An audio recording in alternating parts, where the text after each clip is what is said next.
ನಮಸ್ಕಾರ. ನನ್ನ ಹೆಸರು ಜ್ಯೋತಿ ಸಿ. ಶ್ರೀ ಸಿದ್ದರಾಮೇಶ್ವರ ಪ್ರೌಢಶಾಲೆ ಚಿಕ್ಕಜಾಜೂರು, ಹೊಳಲ್ಕೆರೆ ತಾಲೂಕು, ಚಿತ್ರದುರ್ಗ ಜಿಲ್ಲೆ.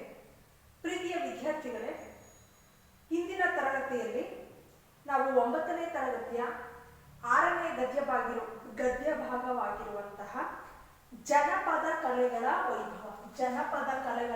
ವೈಭವ ಪಾಠದ ಬಗ್ಗೆ ಚರ್ಚಿಸ್ತಾ ಇದ್ವಿ.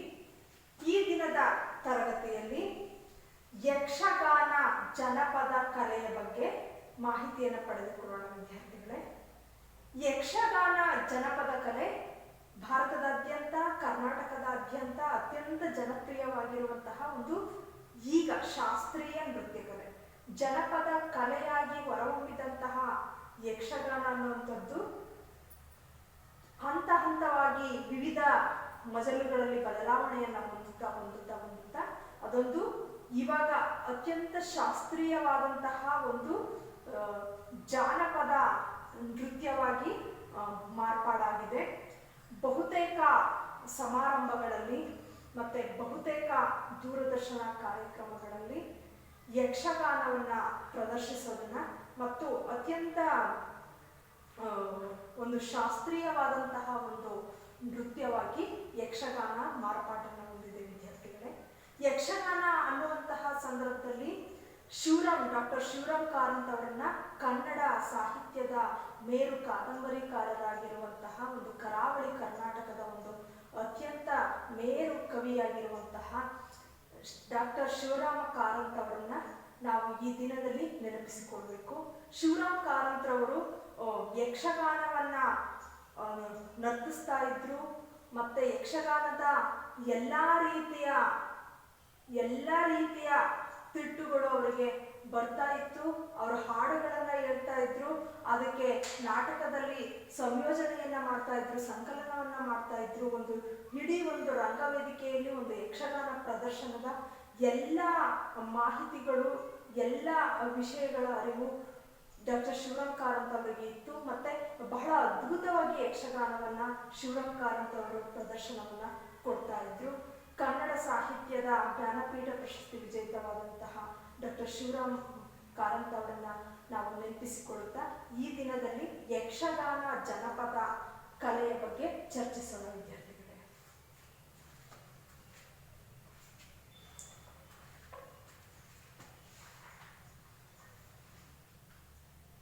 ಯಕ್ಷಗಾನ ನೃತ್ಯ ಪ್ರಧಾನ ಕಲೆ.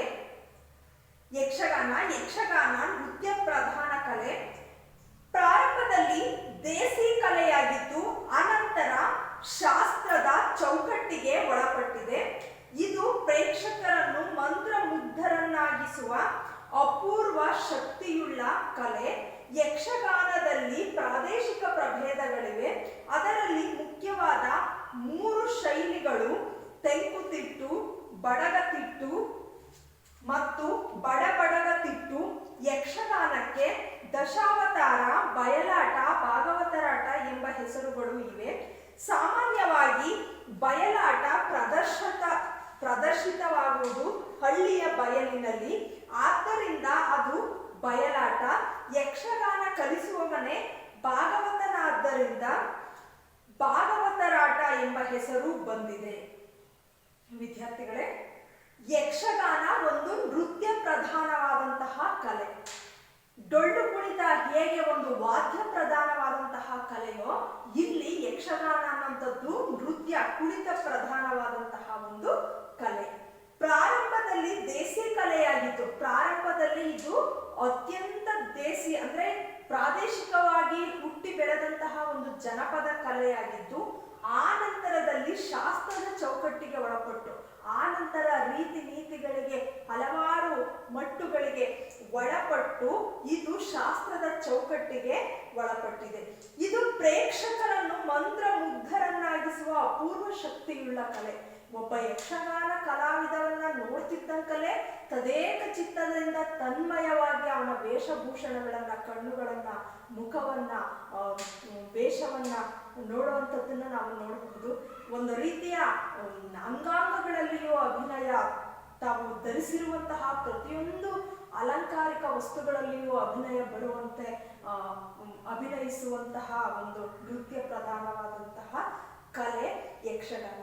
ಯಕ್ಷಗಾನದಲ್ಲಿ ಪ್ರಾದೇಶಿಕ ಪ್ರಭೇದಗಳಿವೆ. ಯಕ್ಷಗಾನದಲ್ಲಿ ಎಂತಹ ಪ್ರಭೇದಗಳು ವಿಧಗಳು ಇದಾವೆ ಅಂದ್ರೆ ಪ್ರಾದೇಶಿಕವಾಗಿಯೇ ಅನೇಕ ಪ್ರಭೇದಗಳಿವೆ. ಅದರಲ್ಲಿ ಮುಖ್ಯವಾದ 3 ಶೈಲಿಗಳು ತೆಂಕುತಿಟ್ಟು, ಬಡಗತಿಟ್ಟು ಮತ್ತು ಬಡಬಡುಗು ತಿಟ್ಟು. ತೆಂಕುತಿಟ್ಟು, ತೆಂಕ ಬಡ ಮೂಡ ಪಡುವ ತೆಂಕ ಬಡಗನ ದಿಕ್ಕುಗಳು ಗೊತ್ತಲ್ಲ ವಿದ್ಯಾರ್ಥಿಗಳೇ.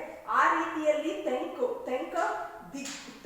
ತಿಟ್ಟು, ಬಡಗು ತಿಟ್ಟು ಮತ್ತು ಬಡುಬಡುಗು ತಿಟ್ಟು. ಯಕ್ಷಗಾನಕ್ಕೆ ದಶಾವತಾರ, ಬಯಲಾಟ, ಭಾಗವತರಾಟ ಎಂಬ ಹೆಸರುಗಳಿವೆ. ಯಕ್ಷಗಾನಕ್ಕೆ ಯಾವ್ಯಾವ ಹೆಸರುಗಳಿದೆ? ಬಯಲಾಟ, ಭಾಗವತರಾಟ, ದಶಾವತಾರ ಎನ್ನುವಂತಹ ಹೆಸರುಗಳು ಇದಾವೆ.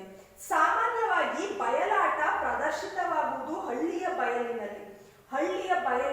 ಊರಿನ ಜನ ಎಲ್ಲ ಈ ಕರಾವಳಿ ಕರ್ನಾಟಕ, ಉತ್ತರ ಕನ್ನಡ, ದಕ್ಷಿಣ ಕನ್ನಡ, ಉಡುಪಿ, ಚಿಕ್ಕಮಗಳೂರು ಆ ಜಿಲ್ಲೆಗಳಲ್ಲಿ ಯಕ್ಷಗಾನ ನಡೀತಾ ಇದೆ ಅಂತಂದ್ರೆ ಕರಾವಳಿ ಪ್ರದೇಶಗಳು ಹಲವಾರು ಸಿನಿಮಾಗಳಲ್ಲಿ ನಾವು ನೋಡಿದೀವಿ ವಿದ್ಯಾರ್ಥಿಗಳೇ.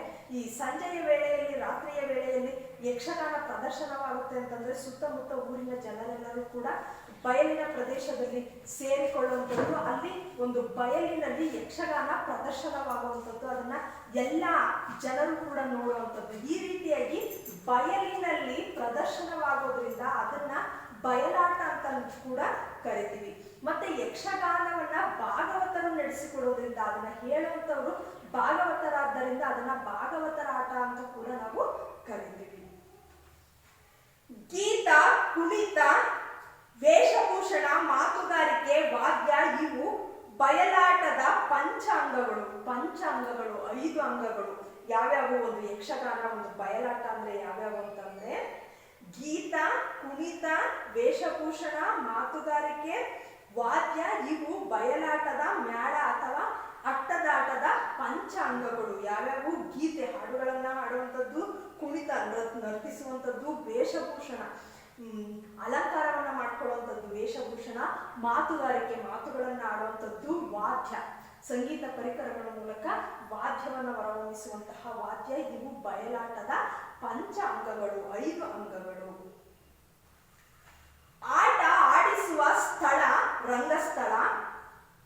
ಆರಂಭದ ಕಾಲದಲ್ಲಿ ಬಿದಿರು ಅಥವಾ ಕಂಬಗಳನ್ನು ಕಟ್ಟಿ ಮಾವಿನ ತೋರಣಗಳಿಂದ ಅಲಂಕರಿಸುತ್ತಿದ್ದರು. ಈಗ ಸಿದ್ಧಪಡಿಸಿದ ರಂಗಸ್ಥಳದಲ್ಲಿ ಪ್ರದರ್ಶನ ನಡೆಸುವರು. ಹಿಮ್ಮೇಳದವರಿಗೆ ಆಸನ ವ್ಯವಸ್ಥೆ ಇರುತ್ತದೆ. ತೆಂಕತಿಟ್ಟಿನ ಚಂಡೆ ವಾದಕನಿಗೆ ಆಸನ ವ್ಯವಸ್ಥೆ ಇರುವುದಿಲ್ಲ. ಪಾತ್ರಧಾರಿಗಳಿಗೆ ಒಂದು ಸಿಂಹಾಸನವಿರುತ್ತದೆ. ಬಡಗುತಿಟ್ಟಿನಲ್ಲಿ ಇದರ ಬದಲಿಗೆ ರಥದ ಆಕೃತಿಯ ಆಸನವನ್ನು ಸಾಂಪ್ರದಾಯಿಕವಾಗಿ ಬಳಸುತ್ತಿದ್ದರು. ಹಿಮ್ಮೇಳದ ಪ್ರಮುಖ ವಾದ್ಯ ಪರಿಕರಗಳೆಂದರೆ ಚಂಡೆ, ಮದ್ದಳೆ, ಶ್ರುತಿ, ತಾಳ ಅಥವಾ ಜಾಗಟೆ. ಯಕ್ಷಗಾನದಲ್ಲಿ ಬಳಸುವ ವೇಷಭೂಷಣಗಳು ತಿಟ್ಟು ಮತ್ತು ಪಾತ್ರಕ್ಕೆ ಅನುಗುಣವಾಗಿ ವೈವಿಧ್ಯಮಯವಾಗಿರುತ್ತವೆ. ತೆಂಕಿನಲ್ಲಿ ಅರ್ಥಗಾರಿಕೆಗೆ ಪ್ರಾಧಾನ್ಯ ಇದ್ದು ದೊಡ್ಡ ದೊಡ್ಡ ಹೆಜ್ಜೆ ಹಾಕಿ ಗಿರಕಿ ಹೊಡೆಯುವುದು ಇದರ ವೈಶಿಷ್ಟ್ಯ. ಬಡಗಿನಲ್ಲಿ ಕುಣಿತ ಅಥವಾ ಅಭಿನಯಕ್ಕೆ ಪ್ರಾಧಾನ್ಯ ಇದ್ದು ಚಕ್ರಮಂಡಿ ಕುಣಿತವಿರುತ್ತದೆ. ಹಾಡುಗಾರಿಕೆ ಹಾಗೂ ಕುಣಿತ ಯಕ್ಷಗಾನದ ಪ್ರಮುಖ ಅಂಗಗಳು. ಕುಣಿತಕ್ಕೆ ತಕ್ಕಂತೆ ಅಭಿನಯ, ಜಿಗಿತ, ಸಂಭಾಷಣೆ, ಹುಬ್ಬುಗಳ ಚಲನೆ ಪ್ರೇಕ್ಷಕರನ್ನು ತನ್ಮಯಗೊಳಿಸುತ್ತದೆ. ಇದರಲ್ಲಿ ನವರಸಗಳ ಅಭಿವ್ಯಕ್ತಿಗೆ ಅವಕಾಶವಿದೆ. ರಾಮಾಯಣ, ಮಹಾಭಾರತ ಮತ್ತು ಭಾಗವತದ ಪ್ರಸಂಗಗಳನ್ನು ಆಡಲಾಗುತ್ತದೆ. ಸಾಮಾನ್ಯವಾಗಿ ಕಾಳಗ, ಸಂಹಾರ ಮತ್ತು ಕಲ್ಯಾಣಗಳಿಗೆ ಸಂಬಂಧಪಟ್ಟ ಪ್ರಸಂಗಗಳೇ ಹೆಚ್ಚು. ಕಾಳಗವಿಲ್ಲದೆ ಯಕ್ಷಗಾನವಾಗಲಿ ಬಯಲಾಟವಾಗಲಿ ಇಲ್ಲ. ಮಕ್ಕಳೇ, ಇಲ್ಲಿ ಆಟ ಆಡಿಸುವ ಸ್ಥಳ ರಂಗಸ್ಥಳ. ನಮ್ಮ ಶಾಲೆಯಲ್ಲಿ ರಂಗವೇದಿಕೆಗಳನ್ನ, ರಂಗಸ್ಥಳಗಳನ್ನ ನೀವು ಪ್ರೈಮರಿ ಶಾಲೆಗಳಲ್ಲಿ, ಪ್ರಾಥಮಿಕ ಶಾಲೆಗಳಲ್ಲಿ ಮತ್ತೆ ಪ್ರೌಢಶಾಲೆಗಳಲ್ಲಿ, ಕಾಲೇಜುಗಳಲ್ಲಿ ನೀವು ರಂಗಸ್ಥಳವನ್ನ ನೋಡಿದ್ರ, ಸ್ಟೇಜ್ ಅನ್ನ ನೋಡಿದ್ರ. ಈ ಸ್ಟೇಜೇ, ಈ ರಂಗಸ್ಥಳವೇ ಆಟ ಆಡಿಸುವ ಸ್ಥಳ. ಆಟ ಆಡಿಸುವ ಸ್ಥಳವನ್ನ ರಂಗಸ್ಥಳ ಅಂತ ಕರಿತೀವಿ.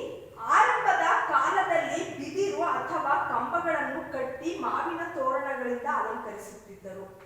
ಆರಂಭದ ಕಾಲದಲ್ಲಿ, ಪ್ರಾರಂಭದ ಕಾಲದಲ್ಲಿ ಬಿದಿರನ್ನ, ಅಂದ್ರೆ ಯಕ್ಷಗಾನ ಪ್ರಾರಂಭವಾದಂತಹ ಮೊದಲ ದಿನಗಳಲ್ಲಿ ಬಿದಿರು ಅಥವಾ ಕಂಬಗಳನ್ನು ಕಟ್ಟಿ, ಆ ಬಿದಿರು ಮತ್ತು ಕಂಬಗಳನ್ನ ಕಟ್ಟಿ ಒಂದು ಸ್ಟೇಜ್ ಅನ್ನ, ಒಂದು ರಂಗವನ್ನ, ವೇದಿಕೆಯನ್ನ ಮಾಡಿ ಅದಕ್ಕೆ ಮಾವಿನ ತೋರಣಗಳಿಂದ ಅಲಂಕರಿಸ್ತಾ ಇದ್ರು. ಆದ್ರೆ ಈಗ ಸಿದ್ಧಪಡಿಸಿದ ರಂಗಸ್ಥಳದಲ್ಲಿ ಪ್ರದರ್ಶನ ನಡೆಸುವರು. ಈಗ ಏನ್ ಮಾಡ್ತಾ ಇದ್ದಾರೆ, ಸಿದ್ಧಪಡಿಸಿದಂತಹ ರಂಗಸ್ಥಳದಲ್ಲಿಯೇ ಪ್ರದರ್ಶನವನ್ನ ನಡೆಸ್ತಾರೆ. ಅಂದ್ರೆ ಈಗ ಏನು ರಂಗಸ್ಥಳಗಳು ಇದಾವೋ, ಸ್ಟೇಜ್ಗಳು ಇದಾವೋ, ಅಲ್ಲೇ ಪ್ರದರ್ಶನವನ್ನ ಕೊಡ್ತಾರೆ. ಹಿಮ್ಮೇಳದವರಿಗೆ ಆಸನ ವ್ಯವಸ್ಥೆ ಇರುತ್ತದೆ. ಹಿಮ್ಮೇಳದವರಿಗೆ, ಮೇಳ ಅಂದ್ರೆ ಗೊತ್ತಾಗುತ್ತಲ್ಲ ವಿದ್ಯಾರ್ಥಿಗಳೇ, ಮೇಳದವರು ಅಂತಂದ್ರೆ ಒಂದು ಪ್ರದರ್ಶನವನ್ನ ನಡೆಸಿಕೊಡುವಂತಹ ಒಂದು ಗುಂಪನ್ನ ಮೇಳದವರು ಅಂತ ಕರೀತೀವಿ. ಹಿಮ್ಮೇಳದವರು ಯಾರ್ಯಾರಿರ್ತಾರೋ ಅವರಿಗೆ ಒಂದು ಆಸನದ ವ್ಯವಸ್ಥೆ ಇರುತ್ತದೆ. ತೆಂಕುತಿಟ್ಟಿನ ಚಂಡೆ ವಾದಕನಿಗೆ ಆಸನ ವ್ಯವಸ್ಥೆ ಇರೋದಿಲ್ಲ. ಚಂಡೆಯನ್ನ ಯಾರು ಬಾರಿಸ್ತಾರೋ ಅಂತವರಿಗೆ ಆಸನದ ವ್ಯವಸ್ಥೆ ಇರುವುದಿಲ್ಲ. ಪಾತ್ರಧಾರಿಗಳಿಗೆ ಒಂದು ಸಿಂಹಾಸನವಿರುತ್ತದೆ. ಯಾರು ಯಕ್ಷಗಾನದ ಪಾತ್ರವನ್ನ ಮಾಡ್ತಾ ಇರ್ತಾರೋ, ಯಾರು ಯಕ್ಷಗಾನವನ್ನ ಮಾಡ್ತಾ ಇರ್ತಾರೋ ಅವರಿಗೆ ಒಂದು ಆಸನದ ವ್ಯವಸ್ಥೆ ಇರುತ್ತದೆ. ಬಡಗುತಿಟ್ಟಿನಲ್ಲಿ ಇದರ ಬದಲಿಗೆ ರಥದ ಆಕೃತಿಯ ಆಸನವನ್ನು ಸಾಂಪ್ರದಾಯಿಕವಾಗಿ ಬಳಸುತ್ತಿದ್ದರು. ಇದರ ಬದಲಿಗೆ, ಯಾದರ ಬದಲಿಗೆ, ಬಡಗುತಿಟ್ಟಿನಲ್ಲಿ ಅಂದ್ರೆ ತೆಂಕುತಿಟ್ಟಿನಲ್ಲಿ ಏನು ಸಿಂಹಾಸನವನ್ನ ಬಳಸ್ತಾ ಇದ್ರೋ ಅದರ ಬದಲಾಗಿ ಬಡಗುತಿಟ್ಟಿನಲ್ಲಿ ರಥದ ಆಕೃತಿಯ ಆಸನವನ್ನು ಸಾಂಪ್ರದಾಯಿಕವಾಗಿ ಬಳಸ್ತಾ ಇದ್ರು. ಹಿಮ್ಮೇಳದ ಪ್ರಮುಖ ವಾದ್ಯ ಪರಿಕರಗಳೆಂದರೆ, ಹಿಮ್ಮೇಳದಲ್ಲಿ ಯಕ್ಷಗಾನವನ್ನ ಪ್ರದರ್ಶನ ಕೊಡುವಂತಹ ಹಿಮ್ಮೇಳದಲ್ಲಿ ಇರುವಂತಹ ಪ್ರಮುಖ ವಾದ್ಯ ಪರಿಕರಗಳೆಂದರೆ ಚಂಡೆ, ಮದ್ದಳೆ, ಶ್ರುತಿ, ತಾಳ, ಜಾಗಟೆ. ಚಂಡೆಗಳು ಗೊತ್ತಲ್ಲ ವಿದ್ಯಾರ್ಥಿಗಳೇ, ಮದ್ದಳೆಗಳು, ಶ್ರುತಿ, ಸ್ವರವನ್ನ ಹಿಡಿಯುವಂತಹ ಶ್ರುತಿ, ತಾಳಗಳು ಮತ್ತೆ ಜಾಗಟೆಗಳು. ಯಕ್ಷಗಾನದಲ್ಲಿ ಬಳಸುವ ವೇಷಭೂಷಣಗಳು ತಿಟ್ಟು ಮತ್ತು ಪಾತ್ರಕ್ಕನುಗುಣವಾಗಿ ವೈವಿಧ್ಯಮಯವಾಗಿರುತ್ತವೆ. ತೆಂಕುತಿಟ್ಟು, ಬಡಗತಿಟ್ಟು, ಬಡಬಡಗತಿಟ್ಟು ಏನಿದವೋ ಇಂತಹ ತಿಟ್ಟುಗಳಿಗೆ ಅನುಗುಣವಾಗಿ, ಪಾತ್ರಕ್ಕೆ ಅನುಗುಣವಾಗಿ ವೇಷಭೂಷಣಗಳು ಯಕ್ಷಗಾನದಲ್ಲಿ ಬದಲಾಗ್ತಾ ಇರ್ತವೆ. ವೈವಿಧ್ಯಮಯವಾಗಿ ಇರ್ತವೆ, ವಿವಿಧ ರೀತಿಯಲ್ಲಿ ಇರ್ತವೆ. ತೆಂಕಿನಲ್ಲಿ ಅರ್ಥಗಾರಿಕೆಗೆ ಪ್ರಾಧಾನ್ಯ ಇದ್ದು, ತೆಂಕಿನಲ್ಲಿ ಏನಿರುತ್ತೆ, ಅರ್ಥಗಾರಿಕೆಗೆ ಪ್ರಾಧಾನ್ಯ ಇದ್ದು ದೊಡ್ಡ ದೊಡ್ಡ ಹೆಜ್ಜೆ ಹಾಕಿ ಗಿರಿಕಿ ಹೊಡೆಯುವುದು ಇದರ ವೈಶಿಷ್ಟ್ಯ. ತೆಂಕುತಿಟ್ಟು, ಯಕ್ಷಗಾನದ ತೆಂಕುತಿಟ್ಟಿನಲ್ಲಿ ಏನಿರುತ್ತೆ, ಒಂದು ಅರ್ಥಗಾರಿಕೆಗೆ ಪ್ರಾಧಾನ್ಯತೆ ಹೆಚ್ಚಿದ್ದು ಒಂದು ದೊಡ್ಡ ದೊಡ್ಡ ಹೆಜ್ಜೆಗಳನ್ನ ಹಾಕಿ ಗಿರಿಕಿಯನ್ನ ಹೊಡೆಯೋದು, ದೊಡ್ಡ ದೊಡ್ಡ ಹೆಜ್ಜೆಗಳನ್ನ ಹಾಕಿ ಗಿರಿಕಿ ಹೊಡೆಯುವಂಥದ್ದು ಯಾವುದು ತೆಂಕುತಿಟ್ಟಿನ ಒಂದು ವೈಶಿಷ್ಟ್ಯತೆ. ಆದ್ರೆ ಬಡಗಿನಲ್ಲಿ ಕುಣಿತ ಹಾಗೂ ಅಭಿನಯಕ್ಕೆ ಪ್ರಾಧಾನ್ಯ ಇದ್ದು, ಬಡಗಿನಲ್ಲಿ ಏನಿರುತ್ತೆ, ಕುಣಿತ, ನೃತ್ಯಕ್ಕೆ ಮತ್ತು ಅಭಿನಯ, ಆಂಗಿಕ ಅಭಿನಯಕ್ಕೆ ಹೆಚ್ಚು ಪ್ರಾಧಾನ್ಯ ಇದ್ದು ಚಕ್ರಮಂಡಿ ಕುಣಿತವಿರುತ್ತದೆ. ಚಕ್ರಮಂಡಿ ಒಂದು ರೀತಿಯ ಹೆಜ್ಜೆಯನ್ನ ಇಡುವುದರಲ್ಲಿ ನೃತ್ಯವನ್ನ ನರ್ತಿಸುವಂತಹ ಒಂದು ಚಕ್ರಮಂಡಿ ಕುಣಿತಕ್ಕೆ ಹೆಚ್ಚಿನ ಪ್ರಾಧಾನ್ಯತೆ ಇರುತ್ತದೆ. ಹಾಡುಗಾರಿಕೆ ಹಾಗೂ ಕುಣಿತ ಯಕ್ಷಗಾನದ ಪ್ರಮುಖ ಅಂಗಗಳು. ಹಾಡುಗಾರಿಕೆ ಮತ್ತು ಕುಣಿತ ಇವು ಯಕ್ಷಗಾನದ, ಇವೆರಡೂ ಕೂಡ ಯಕ್ಷಗಾನದ ಅತ್ಯಂತ ಪ್ರಮುಖ ಅಂಗಗಳು. ಕುಣಿತಕ್ಕೆ ತಕ್ಕಂತೆ ಅಭಿನಯ, ಜಿಗಿತ, ಸಂಭಾಷಣೆ, ಉಬ್ಬುಗಳ ಚಲನೆ ಪ್ರೇಕ್ಷಕರನ್ನು ತನ್ಮಯಗೊಳಿಸುತ್ತದೆ. ಅಂದ್ರೆ ಇಲ್ಲಿ ಎಂತಹ ಕುಣಿತ ಇರುತ್ತೋ ಅಂತಹ ಕುಣಿತಕ್ಕೆ ತಕ್ಕಂತೆ ಅಭಿನಯಗಳು, ಜಿಗಿತಗಳು, ನೃತ್ಯದಲ್ಲಿ ಜಿಗಿತಗಳು, ಸಂಭಾಷಣೆಗಳು, ಕೆಲವು ಸಂದರ್ಭದಲ್ಲಿ ಹಾಡುಗಳು ಬಂದ್ರೆ ಕೆಲವು ಸಂದರ್ಭದಲ್ಲಿ ಸಂಭಾಷಣೆ ಬರುತ್ತೆ. ಇಂತಹ ಸಂಭಾಷಣೆ ಮತ್ತು ಉಬ್ಬುಗಳ ಚಲನೆ, ಯಕ್ಷಗಾನದಲ್ಲಿ ನೀವು ಉಬ್ಬುಗಳ ಚಲನೆಯನ್ನ ನೀವು ನೋಡಿದ್ರೆ ವಿದ್ಯಾರ್ಥಿಗಳೇ, ಉಬ್ಬುಗಳ ಚಲನೆ ಪ್ರೇಕ್ಷಕರನ್ನ ತನ್ಮಯಗೊಳಿಸುತ್ತೆ. ಅಂದ್ರೆ ಯಕ್ಷಗಾನದಲ್ಲಿಯೇ ಮುಳುಗಿ ಹೋಗುವಷ್ಟು, ಯಕ್ಷಗಾನವನ್ನೇ ದೃಷ್ಟಿ ಇಟ್ಟು ನೋಡುವಷ್ಟು, ತನ್ಮಯವಾಗುವಷ್ಟು ಒಂದು ಆಕರ್ಷಿತವಾಗಿರುತ್ತೆ. ಒಂದು ಅತ್ಯಂತ ಪ್ರಭಾವಿಯಾಗಿರುವಂತಹ ಒಂದು ಕಲೆ ಯಕ್ಷಗಾನ ಕಲೆ. ಇದರಲ್ಲಿ ನವರಸಗಳ ಅಭಿವ್ಯಕ್ತಿಗೆ ಅವಕಾಶವಿದೆ. ಇದರಲ್ಲಿ ನವರಸಗಳು 9 ರಸಗಳ ಅಭಿವ್ಯಕ್ತಿಗೆ ಇಲ್ಲಿ ಅವಕಾಶವಿದೆ. ಎಲ್ಲಿ? ಯಕ್ಷಗಾನದಲ್ಲಿ. ರಾಮಾಯಣ, ಮಹಾಭಾರತ ಮತ್ತು ಭಾಗವತದ ಪ್ರಸಂಗಗಳನ್ನು ಆಡಲಾಗುತ್ತದೆ. ಯಕ್ಷಗಾನದಲ್ಲಿ ವಿಶೇಷವಾಗಿ ಯಾವನ್ನ? ರಾಮಾಯಣವನ್ನ, ಮಹಾಭಾರತವನ್ನ ಮತ್ತು ವಿಷ್ಣು ದೇವರನ್ನ ಆರಾಧಿಸುವಂತಹ ಭಕ್ತರ ಒಂದು ವಿಶೇಷತೆಗಳನ್ನು ಒಳಗೊಂಡಂತಹ ಭಾಗವತರ ಪ್ರಸಂಗಗಳನ್ನು ಆಡಲಾಗುತ್ತದೆ. ಸಾಮಾನ್ಯವಾಗಿ ಕಾಳಗ, ಸಂಹಾರ ಮತ್ತು ಕಲ್ಯಾಣಗಳಿಗೆ ಸಂಬಂಧಪಟ್ಟ ಪ್ರಸಂಗಗಳೇ ಹೆಚ್ಚು. ಸಾಮಾನ್ಯವಾಗಿ ಯಾವ್ಯಾವು? ಕಾಳಗ, ಯುದ್ಧ, ಸಂಹಾರ, ಯಾರನ್ನಾದ್ರೂ ಸಂಹಾರ ಮಾಡಿದ್ದು, ಯಾರನ್ನಾದ್ರೂ ದುಷ್ಟ ವ್ಯಕ್ತಿಗಳನ್ನ ಸಂಹಾರ ಮಾಡಿದ್ದು. ಸಂಹಾರ ಅಂದ್ರೆ ಗೊತ್ತಾಗುತ್ತಲ್ಲ ವಿದ್ಯಾರ್ಥಿಗಳೇ, ನಾಶವನ್ನ ಮಾಡುವಂಥದ್ದು. ಕಲ್ಯಾಣಗಳಿಗೆ, ವಿವಾಹಗಳಿಗೆ ಅಥವಾ ಪಟ್ಟಾಭಿಷೇಕಗಳಿಗೆ, ಕಲ್ಯಾಣಗಳಿಗೆ ಸಂಬಂಧಪಟ್ಟಂತಹ ಪ್ರಸಂಗಗಳೇ ಹೆಚ್ಚು. ಕಾಳಗವಿಲ್ಲದೆ ಯಕ್ಷಗಾನವಾಗಲಿ ಬಯಲಾಟವಾಗಲಿ ಇಲ್ಲ. ಅಂದ್ರೆ ಕಾಳಗ, ಯುದ್ಧ ಪ್ರಸಂಗಗಳು ಇಲ್ಲದೆ ಯಕ್ಷಗಾನವಾಗಲಿ ಬಯಲಾಟಗಳಾಗಲಿ ಇರುವುದಿಲ್ಲ. ಅಷ್ಟು ಪ್ರಧಾನವಾಗಿ ಈ ಕಾಳಗವನ್ನ ನಾವು ಯಕ್ಷಗಾನ ಬಯಲಾಟಗಳಲ್ಲಿ ಬಳಕೆಯನ್ನ ಮಾಡ್ಕೊಂತೀವಿ.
ಟಾಪ್ ಇವರೆಲ್ಲ.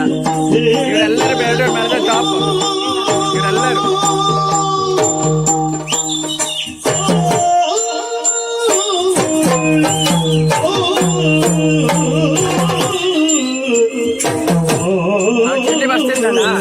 ಚಂಡಿ ಬರ್ತಿದ್ದಲ್ಲ ನಾವು ಮಿತ್ರಹಳ್ಳಿ ಕಾಲೇಜಲ್ಲೇ ಕಲ್ತದ್ದು. ಜನಡಿ ನಾವು ಹುಡುಗ. ಹಾ, ಅವನೀಗ ನಂಬರ್ 1 ಈಗ ಚಂಡಿ ಅಲ್ಲ, ಸಣ್ಣ ವರ್ಷ 21 ವರ್ಷ.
ರಂಗಸ್ಥಳ ಸಮೀಪವಿರುವ ನೇಪಥ್ಯವೇ ಚೌಕಿ ಅಥವಾ ಬಣ್ಣದ ಮನೆ.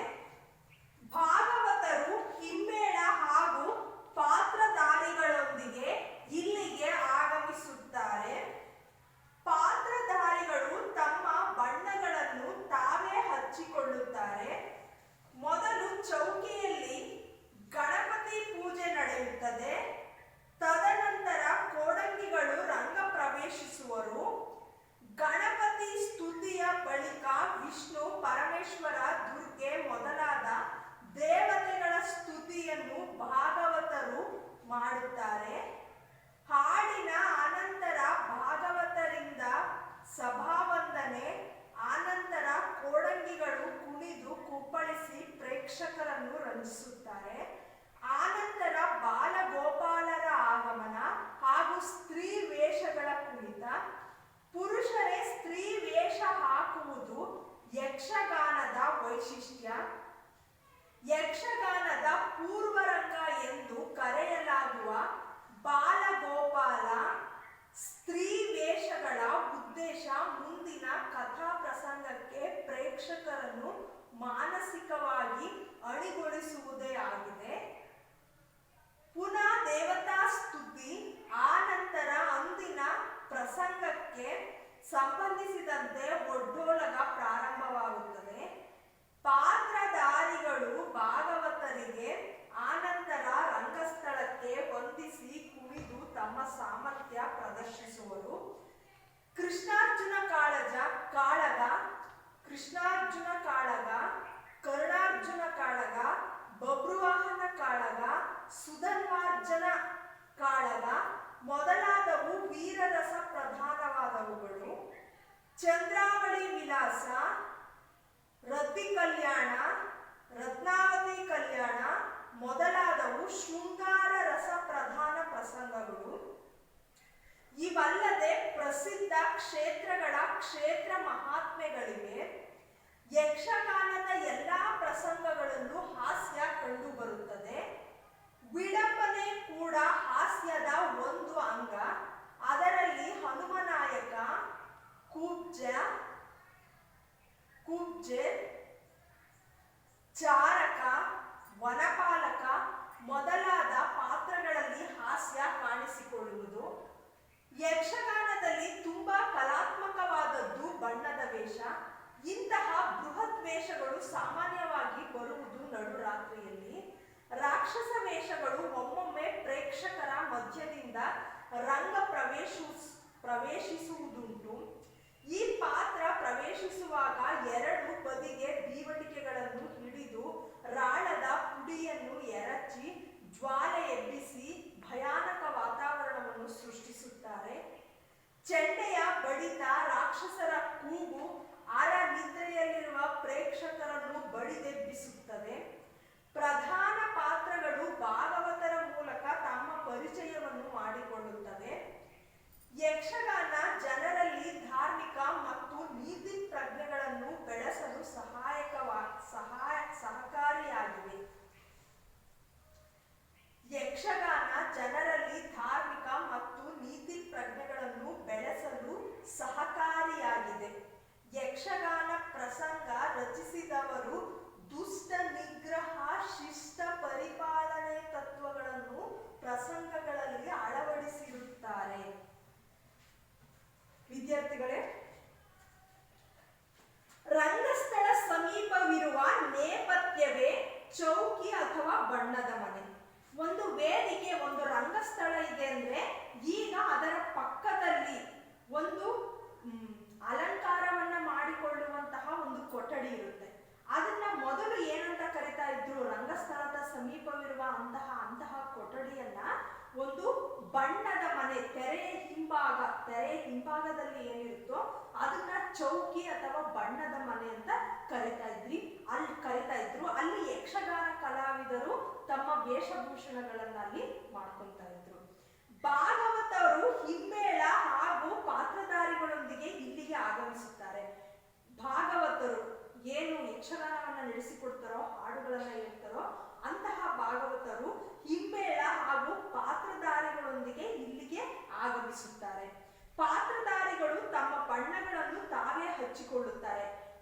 ಯಕ್ಷಗಾನ ಕಲಾವಿದರಿದ್ದಾರೋ, ಯಕ್ಷಗಾನವನ್ನ ನಡೆಸ್ಕೊಡ್ತಾರೋ ಆ ಯಕ್ಷಗಾನ ಕಲಾವಿದರೇ ತಮ್ಮ ಬಣ್ಣವನ್ನ ಹಚ್ಚಿಕೊಳ್ತಾರೆ. ಮೊದಲು ಚೌಕಿಯಲ್ಲಿ ಗಣಪತಿ ಪೂಜೆ ನಡೆಯುತ್ತದೆ. ಮೊದಲು ಬಣ್ಣದ ಮನೆಯಲ್ಲಿ ಚೌಕಿಯಲ್ಲಿ ಗಣಪತಿಯ ಪೂಜೆ ನಡೆಯುತ್ತದೆ. ತದನಂತರ ಕೋಡಂಗಿಗಳು ರಂಗ ಪ್ರವೇಶಿಸುವರು. ಆ ನಂತರ ಕೋಡಂಗಿಗಳು ಏನ್ ಮಾಡ್ತಾರೆ, ವೇದಿಕೆಯನ್ನ ರಂಗವನ್ನ ಪ್ರವೇಶಿಸುವರು. ಗಣಪತಿ ಸ್ತುತಿಯ ಬಳಿಕ ಮೊದಲು ಗಣಪತಿಯನ್ನ ಸ್ತುತಿಸ್ತಾರೆ, ಗಣಪತಿಯನ್ನ ಆರಾಧನೆಯನ್ನ ಮಾಡ್ತಾರೆ. ಬಳಿಕ ವಿಷ್ಣು, ಪರಮೇಶ್ವರ, ದುರ್ಗೆ ಮೊದಲಾದ ದೇವತೆಗಳ ಸ್ತುತಿಯನ್ನು ಭಾಗವತರು ಮಾಡುತ್ತಾರೆ. ಆ ನಂತರ ಏನಾಗುತ್ತೆ, ಮಹಾವಿಷ್ಣು, ಪರಮೇಶ್ವರ, ದುರ್ಗೆ ಮೊದಲಾದ ದೇವತೆಗಳ ಸ್ತುತಿಯನ್ನ, ದೇವತೆಗಳ ಸ್ಮರಣೆಯನ್ನ ಭಾಗವತರು ಮಾಡುತ್ತಾರೆ. ಹಾಡಿನ ಆನಂತರ ಭಾಗವತರಿಂದ ಸಭಾವಂದನೆ, ಆನಂತರ ಕೋಡಂಗಿಗಳು ಕುಣಿದು ಕುಪ್ಪಳಿಸಿ ಪ್ರೇಕ್ಷಕರನ್ನು ರಂಜಿಸುತ್ತಾರೆ. ಮೊದಲು ಭಾಗವತರು ಸಭಾವಂದನೆಯನ್ನು ನಡೆಸಿಕೊಳ್ತಾರೆ. ಆ ನಂತರ ಕೋಡಂಗಿಗಳು ರಂಗವನ್ನ ಪ್ರವೇಶಿಸಿ ಕುಣಿದು ಕುಪ್ಪಳಿಸಿ ಒಂದು ರೀತಿಯ ಎಲ್ಲರನ್ನು ಮನೋರಂಜಿಸಿ ಒಂದೇ ಸರಿಗೆ ಎಚ್ಚರಿಕೆಯಿಂದ ಇರುವಂತೆ, ಪ್ರೇಕ್ಷಕರನ್ನ ಎಚ್ಚರಿಕೆಯಿಂದ ಇರುವಂತೆ ಕೋಡಂಗಿಗಳು ರಂಗದಲ್ಲಿ ರಂಜಿಸ್ತಾರೆ. ಆ ನಂತರ ಬಾಲಗೋಪಾಲರ ಆಗಮನ. ನಂತರ ಏನಾಗುತ್ತೆ, ಬಾಲಗೋಪಾಲರು ಆಗಮಿಸ್ತಾರೆ ರಂಗವೇದಿಕೆಗೆ. ಸ್ತ್ರೀ ವೇಷಗಳ ಕುಣಿತ, ಯಾರು ಯಕ್ಷಗಾನ ಕಲಾವಿದರು ಯಾರು ಸ್ತ್ರೀ ವೇಷವನ್ನ ಹಾಕೊಂಡಿರ್ತಾರೋ ಅವರಗಳ ಕುಣಿತ ನಡೆಯುತ್ತದೆ. ಪುರುಷರೇ ಸ್ತ್ರೀ ವೇಷ ಹಾಕುವುದು ಯಕ್ಷಗಾನದ ವೈಶಿಷ್ಟ್ಯ.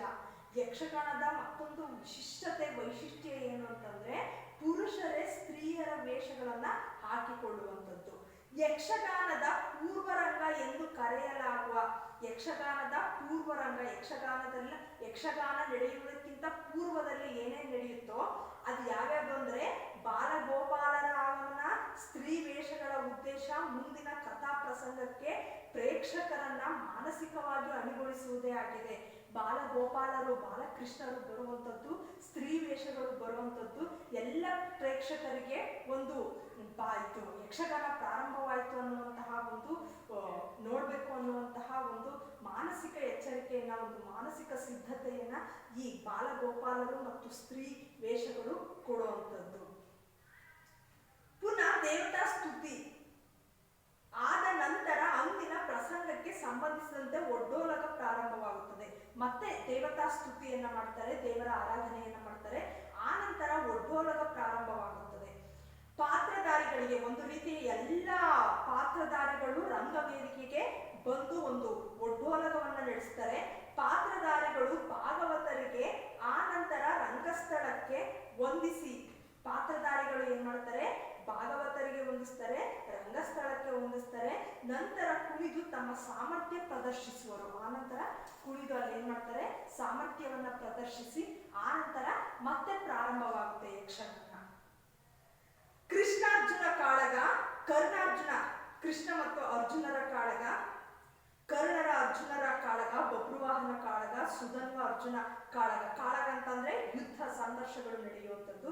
ಮೊದಲಾದವು ವೀರರಸ ಪ್ರಧಾನವಾದವುಗಳು. ವೀರರಸ ಪ್ರಧಾನವಾದಂತಹ ಕೃಷ್ಣಾರ್ಜುನ, ಕರ್ಣಾರ್ಜುನ, ಬಬ್ರುವಾಹನ ಕಾಳಗ, ಮತ್ತೆ ಬಬ್ರುವಾಹನ ಅರ್ಜುನರ ಕಾಳಗ, ಮತ್ತೆ ಸುಧನ್ವ ಮತ್ತು ಅರ್ಜುನರ ಕಾಳಗ ವೀರರಸ ಪ್ರಧಾನವಾದವುಗಳು.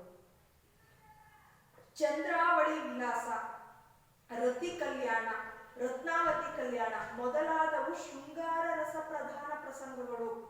ಚಂದ್ರಾವಳಿಯ ವಿಲಾಸ, ರತಿ ಕಲ್ಯಾಣ, ರತ್ನಾವತಿ ಕಲ್ಯಾಣ ಮೊದಲಾದವು ಶೃಂಗಾರ ರಸ ಪ್ರಧಾನ ಪ್ರಸಂಗಗಳು. ಇವನ್ನು ಕೂಡ ಯಕ್ಷಗಾನ ಕಲಾವಿದರು ಪ್ರದರ್ಶಿಸ್ತಾರೆ. ಇವಲ್ಲದೆ ಪ್ರಸಿದ್ಧ ಕ್ಷೇತ್ರಗಳ ಕ್ಷೇತ್ರ ಮಹಾತ್ಮೆಗಳು, ಈ ಸಿಗಂದೂರು ಚೌಡೇಶ್ವರಿಯ ಕ್ಷೇತ್ರ ಮಹಾತ್ಮೆ ಇರ್ಬೋದು, ಕಲ್ಲೂರು ಮೂಕಾಂಬಿಕಾ ಕ್ಷೇತ್ರ ಮಹಾತ್ಮೆ ಇರ್ಬೋದು, ಅಥವಾ ಮಂಜುನಾಥ ಕ್ಷೇತ್ರ ಮಹಾತ್ಮೆ ಇರ್ಬೋದು. ಈ ರೀತಿಯಾಗಿ ಒಂದು ಆಯಾ ಪ್ರದೇಶದ ಕ್ಷೇತ್ರ ಮಹಾತ್ಮಗಳನ್ನು ಕೂಡ ಇಲ್ಲಿ ಯಕ್ಷಗಾನದಲ್ಲಿ ಪ್ರದರ್ಶನಗೊಳ್ಳುವುದನ್ನು ನಾವು ನೋಡಬಹುದು. ಯಕ್ಷಗಾನದ ಎಲ್ಲಾ ಪ್ರಸಂಗಗಳಲ್ಲೂ ಹಾಸ್ಯ ಕಂಡು ಬರುತ್ತದೆ. ಯಕ್ಷಗಾನ ಅಷ್ಟು ಶಾಸ್ತ್ರೀಯವಾದಂತಹ ಒಂದು ಕಲೆಯಾಗಿದ್ದು ಕೂಡ ಎಲ್ಲದರಲ್ಲೂ ಕೂಡ ಹಾಸ್ಯ ಕಂಡು ಬರುವಂಥದ್ದನ್ನ ನಾವು ನೋಡಬಹುದು. ವಿಡಂಬನೆ ಕೂಡ ಹಾಸ್ಯದ ಒಂದು ಅಂಗ. ವಿಡಂಬನೆ ಒಂದು ರೀತಿಯ ಎಲ್ಲವೂ ಸರಾಗವಾಗಿ ನಡೆಯುವುದಕ್ಕಿಂತ ಒಂದು ರೀತಿಯ ಒಂದು ಒಂದು ಸ್ವಲ್ಪ ಕೊಂಕು, ಒಂದು ರೀತಿಯ ವಿಚಿತ್ರ ಅಥವಾ ಒಂದು ರೀತಿಯ ಏನು ವಿಲಕ್ಷಣ ಒಂದು ರೀತಿಯ ಅಂದ್ರೆ ಸರಳವಾಗಿ ನಡೆಯೋದಕ್ಕಿಂತ ಒಂದು ರೀತಿಯ ಪ್ರೇಕ್ಷಕರನ್ನ ನಗೆಗಡಲಲ್ಲಿ ತೇಲಿಸಬಹುದಾದಂತಹ ಒಂದು ರೀತಿಯ ವಿಡಂಬನೆ ಇರುವಂತಹ ವಿಷಯವನ್ನೇ ಯಾರಿಗೂ ನೋವಾಗದಂತೆ ಅಥವಾ ಯಾರಿಗೂ ಪ್ರೇಕ್ಷಕರಿಗೆ ಆಭಾಸವಾಗದಂತೆ ಅಥವಾ ಯಾವುದೇ ಒಂದು ಪಾತ್ರಗಳಿಗೂ ಕೂಡ ಆ ಪಾತ್ರಗಳ ಮಹತ್ವವನ್ನ ಬಿಟ್ಟು ಕೊಡದಂತೆ ವಿಡಂಬನೆಯನ್ನ ಮಾಡುವಂಥದ್ದು. ಅದರಲ್ಲಿ ಹನುಮನಾಯಕ, ಕುಬ್ಜೆ, ಚಾರಕ, ವನಪಾಲಕ ಮುಂತಾದ ಪಾತ್ರಗಳು ಯಕ್ಷಗಾನದಲ್ಲಿ ಪ್ರೇಕ್ಷಕರನ್ನ ನಗೆಗಡಲಿನಲ್ಲಿ ಸೇರಿಸಬಹುದಾದಂತಹ ಅತ್ಯಂತ ಮುಖ್ಯವಾದಂತಹ ಪಾತ್ರಗಳು ಆಗಿರ್ತವೆ. ಯಕ್ಷಗಾನದಲ್ಲಿ ತುಂಬಾ ಕಲಾತ್ಮಕವಾದದ್ದು ಬಣ್ಣದ ವೇಷ. ಯಕ್ಷಗಾನದಲ್ಲಿ ಅತ್ಯಂತ ಕಲಾತ್ಮಕವಾದದ್ದು ಯಾವುದು ಅಂತಂದ್ರೆ ಬಣ್ಣದ ವೇಷ. ಇಂತಹ ಬೃಹತ್ ವೇಷಗಳು ಸಾಮಾನ್ಯವಾಗಿ ಬರುವುದು ನಡುರಾತ್ರಿಯಲ್ಲಿ. ಮಧ್ಯರಾತ್ರಿಯಲ್ಲಿ ಯಕ್ಷಗಾನ ನಡೀತಾ ಇದ್ದಂತಹ ಸಂದರ್ಭದಲ್ಲಿ ಜನರೆಲ್ಲರೂ ನೋಡಿ ನೋಡಿ ನೋಡಿ ಏಕತಾನತೆಯಿಂದ ನಿದ್ರೆ ಹೋಗುವಂತಹ ಸಂದರ್ಭದಲ್ಲಿ ಅಥವಾ ಆಲಸ್ಯಕ್ಕೆ ಬೀಳುವಂತಹ ಸಂದರ್ಭದಲ್ಲಿ ಇಂತಹ ಬಣ್ಣದ ವೇಷಗಳು, ದೊಡ್ಡ ವೇಷಗಳು ಎದ್ದು ಬರ್ತವೆ ನಡುರಾತ್ರಿಯಲ್ಲಿ. ರಾಕ್ಷಸ ವೇಷಗಳು ಒಮ್ಮೊಮ್ಮೆ ಪ್ರೇಕ್ಷಕರ ಮಧ್ಯದಿಂದ ರಂಗ ಪ್ರವೇಶಿಸುವುದುಂಟು. ರಾಕ್ಷಸರ ವೇಷಗಳು ಏನಿದವೋ ಅವು ಪ್ರಧಾನವಾಗಿ ರಾಕ್ಷಸರ ವೇಷಗಳು ಒಮ್ಮೊಮ್ಮೆ ಪ್ರೇಕ್ಷಕರು ಕೂತ್ಕೊಂಡಿರ್ತಾರಲ್ಲ ಆ ಪ್ರೇಕ್ಷಕರ ಮಧ್ಯದಿಂದ ರಂಗಸ್ಥಳಕ್ಕೆ, ವೇದಿಕೆಗೆ ಪ್ರವೇಶಿಸುವುದುಂಟು. ಈ ಪಾತ್ರ ಪ್ರವೇಶಿಸುವಾಗ ಎರಡು ಬದಿಗೆ ದೀವಟಿಗೆಗಳನ್ನು ಹಿಡಿದು, ಈ ಪಾತ್ರ ರಂಗವೇದಿಕೆಗೆ ಪ್ರವೇಶಿಸುವಾಗ ಅಲ್ಲಿ ಪಾತ್ರ ಬರ್ತಾ ಇದೆ ಅಂತಂದ್ರೆ ಎರಡೂ ಬದಿಗೆ ದೀವಟಿಗೆಗಳನ್ನ ಹಿಡಿದು, ದೀವಟಿಗೆಗಳು ಉರಿಯುವಂತಹ ಸಂದರ್ಭದಲ್ಲಿ ಆ ದೀವಟಿಗೆಗಳಿಗೆ ರಾಳವನ್ನ ಹಾಕಿ ಇನ್ನಷ್ಟು ಬೆಂಕಿಯನ್ನ ಸೃಜಿಸಿ ಒಂದು ರೀತಿಯ ಭಯಾನಕ ವಾತಾವರಣವನ್ನ ಸೃಷ್ಟಿಸಿ ಎಲ್ಲರೂ ಕೂಡ ನಿದ್ದೆಯಿಂದ ಎಚ್ಚೆತ್ತ ಆ ಕಡೆಗೆ ನೋಡುವಂತೆ, ಬೆಚ್ಚಿ ಬೀಳುವಂತೆ ಪಾತ್ರಗಳನ್ನ ಬರಮಾಡಿಕೊಳ್ಳುವಂಥದ್ದು ಇದರ ವಿಶೇಷತೆ. ಈ ಪಾತ್ರ ಪ್ರವೇಶಿಸುವಾಗ ಎರಡೂ ಬದಿಗೆ ದೀವಟಿಗೆಗಳನ್ನ ಹಿಡಿದು ರಾಳದ ಪುಡಿಯನ್ನು ದೀವಟಿಗೆಗಳ ಮೇಲೆ ಎರಚಿ ಜ್ವಾಲೆ ಎಬ್ಬಿಸಿ ಭಯಾನಕವಾದಂತಹ ಒಂದು ಮಧ್ಯರಾತ್ರಿಯ ಭಯಾನಕವಾದಂತಹ ಒಂದು ದೆವ್ವದ ರೀತಿಯ, ರಾಕ್ಷಸರ ರೀತಿಯ ವಾತಾವರಣವನ್ನು ಸೃಷ್ಟಿಸ್ತಾರೆ. ಚಂಡೆಯ ಬಡಿತ, ರಾಕ್ಷಸರ ಕೂಗು. ಚಂಡೆಯ ಬಡಿತ ಮತ್ತೆ ರಾಕ್ಷಸರ ಕೂಗು ಈ ಸಿನಿಮಾಗಳಲ್ಲಿ, ಹಳೆಯ ಕಾಲದ ಸಿನಿಮಾಗಳಲ್ಲಿ, ರಾಮಾಯಣ, ಮಹಾಭಾರತ, ಧಾರಾವಾಹಿಗಳಲ್ಲಿ ಬರುವಂತಹ ಈ ರಾಕ್ಷಸರ ಪಾತ್ರಗಳನ್ನು ನೋಡಿದ್ರಲ್ಲ ವಿದ್ಯಾರ್ಥಿಗಳೇ, ಅವರು ಬರುವಂತಹ ಸಂದರ್ಭದಲ್ಲಿ ಇಂದಿನ ವಾತಾವರಣವೇ ಅಂದ್ರೆ ಒಂದು ದೃಶ್ಯವೇ ಬದಲಾಗಿರುತ್ತೆ. ಅವರ ನೇಪಥ್ಯದಲ್ಲಿ ತೆರೆ ಹಿಂದೆ ಬರುವಂತಹ ಪಾತ್ರದ ಹಿಂದೆ ಬರುವಂತಹ ಒಂದು ವಾತಾವರಣವೇ ಬದಲಾಗಿರುತ್ತೆ. ಅಂತಹ ಒಂದು ಭಯಾನಕ ವಾತಾವರಣವನ್ನು ಸೃಷ್ಟಿಸ್ತಾರೆ. ಚಂಡೆಯ ಬಡಿತ, ರಾಕ್ಷಸರ ಕೂಗು ಅರೆ ನಿದ್ರೆಯಲ್ಲಿರುವ ಪ್ರೇಕ್ಷಕರನ್ನು ಬಡಿದೆಬ್ಬಿಸುತ್ತದೆ. ಅರ್ಧ ನಿದ್ರೆಯಲ್ಲಿರುವಂತಹ ನಡುರಾತ್ರಿಯಲ್ಲಿ ಆ ಅರ್ಧ ನಿದ್ರೆಯಲ್ಲಿರುವಂತಹ ಪ್ರೇಕ್ಷಕರನ್ನ ಬಡಿದೆಬ್ಬಿಸ್ತವೆ. ಅಷ್ಟೊಂದು ಭಯಾನಕವಾದಂತಹ ಪಾತ್ರಗಳಾಗಿರ್ತವೆ. ಪ್ರಧಾನ ಪಾತ್ರಗಳು, ಆ ಯಕ್ಷಗಾನದ ಪ್ರಧಾನ ಪಾತ್ರಗಳು ಭಾಗವತರಿಂದ ತಮ್ಮನ್ನ ತಾವು ಪರಿಚಯವನ್ನ ಮಾಡಿಕೊಳ್ತವೆ. ಯಕ್ಷಗಾನ ಜನರಲ್ಲಿ ಧಾರ್ಮಿಕ ಮತ್ತು ನೀತಿ ಪ್ರಜ್ಞೆಗಳನ್ನು ಬೆಳೆಸಲು ಸಹಕಾರಿಯಾಗಿದೆ. ಯಕ್ಷಗಾನ ಅನ್ನುವಂಥದ್ದು ಎಲ್ಲ ಜನರಲ್ಲಿ ಅದೊಂದು ಮನೋರಂಜನಾತ್ಮಕವಾದಂತಹ ಒಂದು ಜನಪದ ಕಲೆಯಾಗಿದ್ರೂ ಕೂಡ ಅದು ಧಾರ್ಮಿಕ ಮತ್ತು ನೀತಿಯ ಅರಿವನ್ನ ಜನರಲ್ಲಿ ಮೂಡಿಸುತ್ತದೆ ಯಕ್ಷಗಾನ ಪ್ರಸಂಗ ರಚಿಸಿದವರು ದುಷ್ಟ ನಿಗ್ರಹ, ಶಿಷ್ಟ ಪರಿಪಾಲನೆ. ದುಷ್ಟ ನಿಗ್ರಹ, ಕೆಟ್ಟವರನ್ನ ನಿಗ್ರಹಿಸೋದು, ನಿಯಂತ್ರಿಸುವಂಥದ್ದು. ಶಿಷ್ಟ ಪರಿಪಾಲನೆ, ಸಜ್ಜನರನ್ನ, ಶಿಷ್ಟರನ್ನ ರಕ್ಷಣೆಯನ್ನ ಮಾಡುವಂತಹ ತತ್ವಗಳನ್ನ ಆಧರಿಸಿ ಈ ಯಕ್ಷಗಾನ ಪ್ರಸಂಗಗಳನ್ನ ರಚಿಸಬೇಕು, ಅಳವಡಿಸಬೇಕು ಅನ್ನುವಂಥದ್ದು ಈ ಯಕ್ಷಗಾನ ಕಲೆಯ ಒಂದು ನೀತಿ ತತ್ವವಾಗಿದೆ. ಪ್ರೀತಿಯ ವಿದ್ಯಾರ್ಥಿಗಳೇ, ಈ ದಿನದ ತರಗತಿಯಲ್ಲಿ ಯಕ್ಷಗಾನ ನಿಮಗೆ ಜನಪದ ಕಲೆ ಅರ್ಥವಾಗಿದೆ ಅಂತಂದು ಭಾವಿಸ್ತಾ ಈ ದಿನದ ಗೃಹಪಾಠವನ್ನು ಕೊಡ್ತಾ ಇದ್ದೀನಿ ವಿದ್ಯಾರ್ಥಿಗಳೇ. ಗೃಹಪಾಠ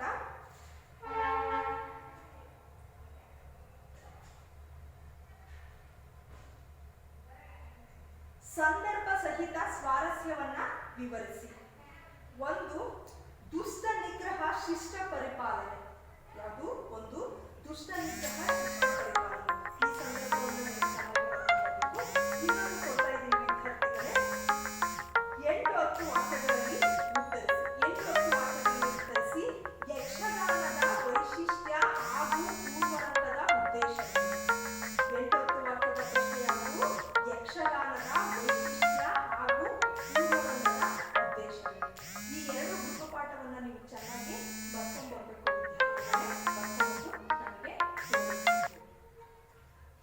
ಯಕ್ಷಗಾನ ಜನಪದ ಕಲೆ ಅರ್ಥವಾಗಿದೆ ಅಂತ ಭಾವಿಸ್ತಾ ಈ ದಿನದ ತರಗತಿಯನ್ನ ಮುಗಿಸ್ತಾ ಇದ್ದೀನಿ. ಧನ್ಯವಾದಗಳು.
ಸ್ವೀಕರಿಸಬಹುದು.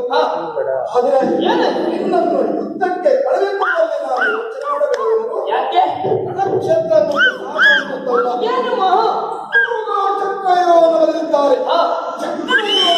ಸಾಮಾನ್ಯವಾಗಿ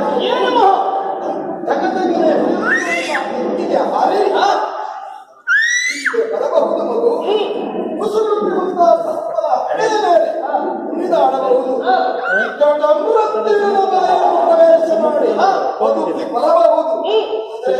ಚಕ್ರಯುವನ್ನು ವೇದಿಸಿ ಒಳ ಪ್ರವೇಶ ಮಾಡಲಿಕ್ಕೆ ಯಾರಿಂದಲೂ ಆಗುತ್ತಿಲ್ಲ.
ಎಷ್ಟು